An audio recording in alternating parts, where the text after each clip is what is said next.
Hi everyone, welcome back to my channel. In Ghana, love isn't just between two people. There, one man can marry multiple wives.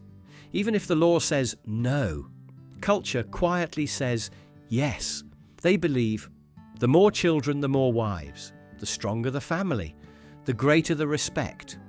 Some even fight to legalize polygyny, because if he can provide, and everyone agrees, why not? Did you know 16% of Ghanaian women share their husband with another wife? Not just in rural villages, but right in the heart of modern cities. Across Africa, children are seen as wealth, the crown of a family. That's why women in polygamous homes often desire more children than others. And in Burkina Faso and Mali, nearly 40% of people still live in polygamous households. Have you heard of this before? If it were you, would you stay or walk away?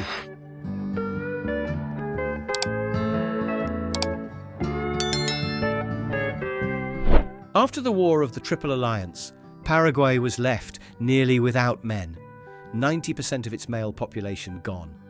And the government encouraged free love to survive.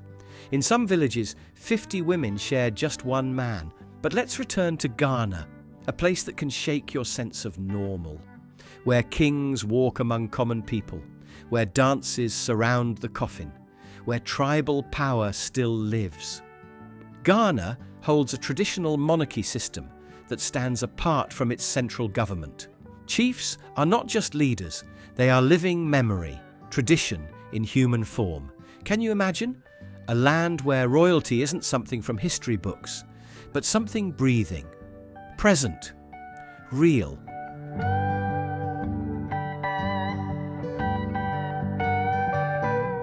The Ashanti Kingdom is a constitutional monarchy protected by Ghana's constitution. Its current ruler is Osei Tutu II, seated upon a golden throne that glows with history. Ghana, located in West Africa, was once the target of European empires. Portugal, Britain, the Netherlands, all drawn by its abundant gold. It became known as the Gold Coast. From 1482 until 1957, Ghana passed through colonial hands, until it became one of the first African nations to gain independence. The name Ghana means warrior king. While English is the official language, local tongues like Asante, Ewe, and Ga still echo in daily life.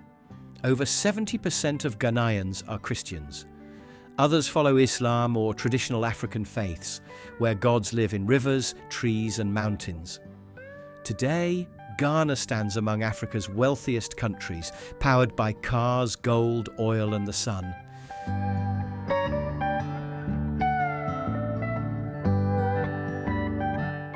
In Ghana, over 2 million people depend on fishing to survive. But the sea grows quiet. Fewer fish, fewer hopes. Why? Overfishing. Climate change. Warmer waters stopping sardines and anchovies from reproducing. To help, the government imposed a 1-month fishing ban, but fishermen live from catch to catch. How can they wait 30 days with no income? This crisis isn't Ghana's alone. It echoes through Indonesia, Vietnam, India, Peru. Places where people rely on the ocean, but the ocean is running dry.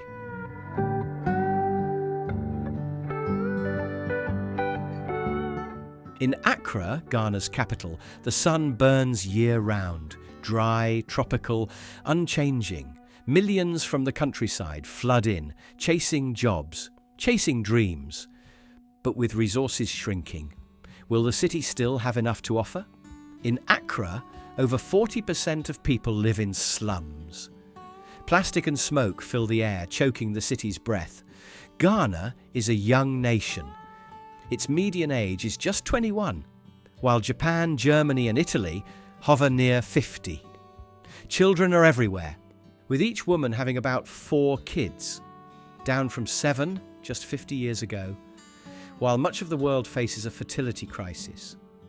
In Africa, life continues to multiply. And if you've seen dancing pallbearers lifting coffins with choreographed moves, That's Ghana too, a real funeral service where death is honoured with rhythm.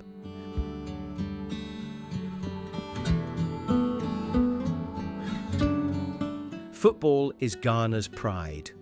The national team has played in 4 of the last 5 World Cups, missing only Russia 2018. This is Ghana, vibrant, youthful, and unlike anywhere else on earth. 3 of Ghana's football legends, Abidi Pele, Anthony Yeboah, and Michael Essien.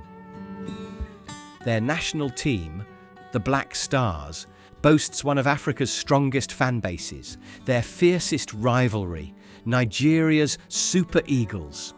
When they meet, the Gulf of Guinea holds its breath.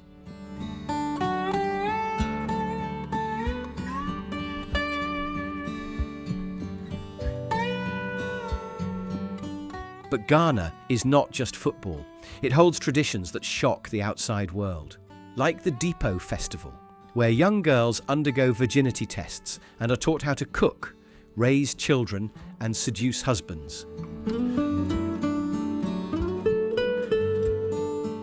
The climate is tropical monsoon, dry winters, rainy summers. Temperatures reach 104 degrees, but drop to 50 degrees in desert areas. Ghana has over 30 million people, mostly Christian, but in the north, voodoo still survives. And women accused of witchcraft are sent to places like the Gambaga witches' camp, where they live exiled for life. Have you ever heard someone say machi? Or seen someone pour the last drop of drink to honour the gods? If anything about Ghana surprised or inspired you, drop a comment below, leave a like, share this video with friends, and subscribe to discover more hidden wonders from around the world. In Accra, Ghana's capital, used clothes from Western fast fashion brands pile into towering mountains. Some reach 19 meters high, choking waterways, rising each day.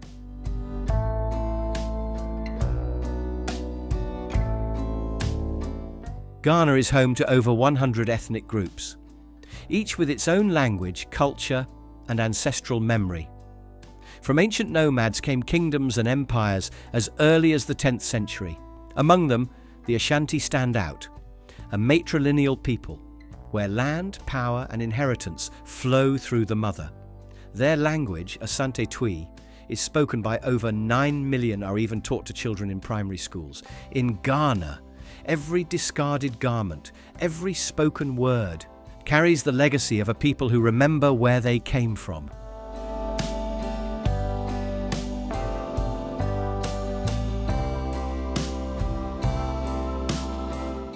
In the 17th century, the Fante tribe left Techiman in southern Ghana. They settled in small states, each led by a Fante chief of royal blood.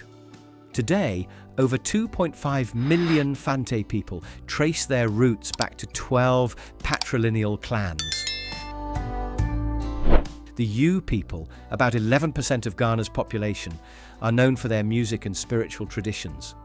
Originating from Togo and the Volta region, they live mainly by farming and fishing, but now also weave and trade to survive dry seasons.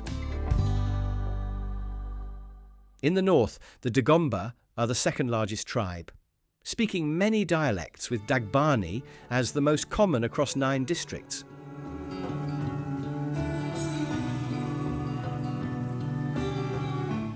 Ghana also holds a shadow of history, Elmina Castle, the oldest European structure south of the Sahara.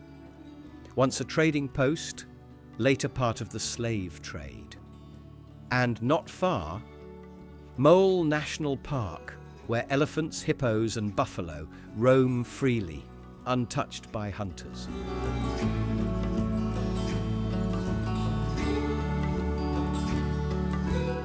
In Ghana, wildlife is protected by rangers, yet poaching persists, especially pangolins, often sold alive in local markets. For nature lovers, Kakum National Park offers rich biodiversity. Over 40 mammals, 300 bird species, and 600 butterflies. Its highlight? The Canopy Walk, suspension bridges 98 feet above the forest floor. Nearby lies Busua Beach, peaceful, serene, unlike the crashing waves of other Ghanaian coasts.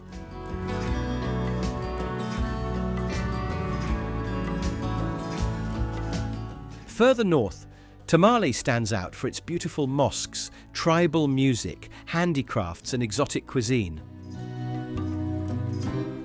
In the east, you'll find Boti Falls, 2 waterfalls, 1 male, 1 female. Locals believe that when the water rises, the falls mate, and they celebrate this natural union with a sacred ceremony.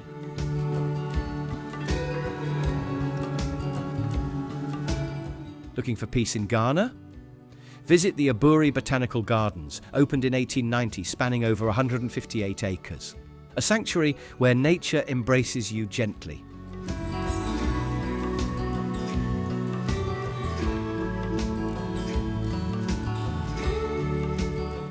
In the village of Paga, there's a sacred crocodile pond. Locals believe these reptiles guard the souls of the dead. And strangely, when elders pass, so do some of the crocodiles.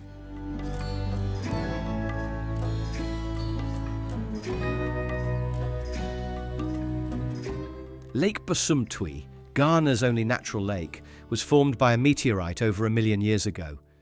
The Ashanti believe souls come here after death, to bid farewell to Asase Ya, goddess of earth and fertility.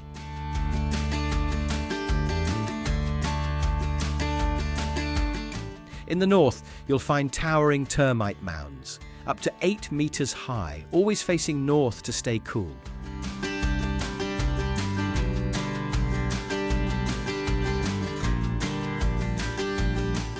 And across Ghana, Agbadza, once a war dance, now blesses weddings, funerals and celebrations.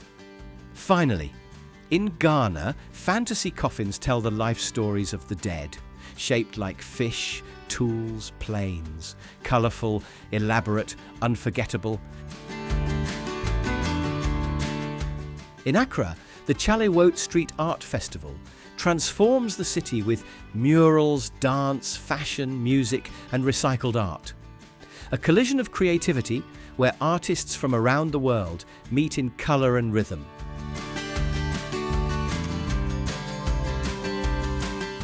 Ghanaian traditions still hold powerful rites, like circumcision to mark adulthood, and scarification, where the skin is carved to record life's chapters, birth, puberty, marriage, death. The Akan believe the soul lives in the head, and scars protect it from evil spirits.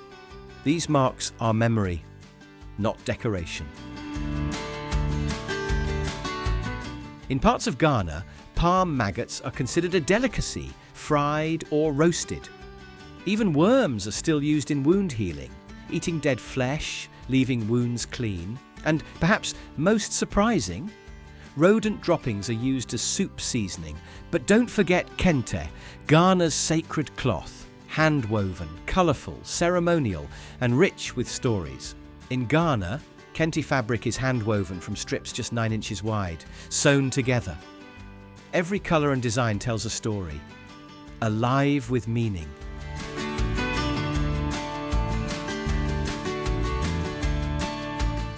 Ghanaian cuisine blends tradition with European and Indian influence. It's rich, spicy, built on yams, cassava, corn, plantains and rice. Most meals centre around sauces served with rice. Dishes like banku with tilapia, red, one man thousand, and kofi broke man are everyday favourites. For centuries, Ghanaian women have turned shea nuts into butter, used for food, medicine, hair and skin. Now, as men cut down shea trees, their livelihoods vanish. In Ghana, personal behaviour reflects on the whole family. When entering a home, you greet everyone, even babies, and always greet the eldest first. And if you invite someone to eat, never use your left hand. Have you ever heard someone say, machi? Or seen someone pour the last drop of drink to honour the gods? In Ghana, If you invite someone to dinner or an event, you are expected to pay. Making your guest pay is considered deeply rude. Women are discouraged from wearing revealing clothing in public. And when drinking alcohol, it's common to pour the last drops on the ground, an offering to the gods. Those who don't drink may simply touch the drink to their lips in gratitude and pour the rest away. Ghanaians are polite, but indirect communicators. They avoid saying things that might offend others.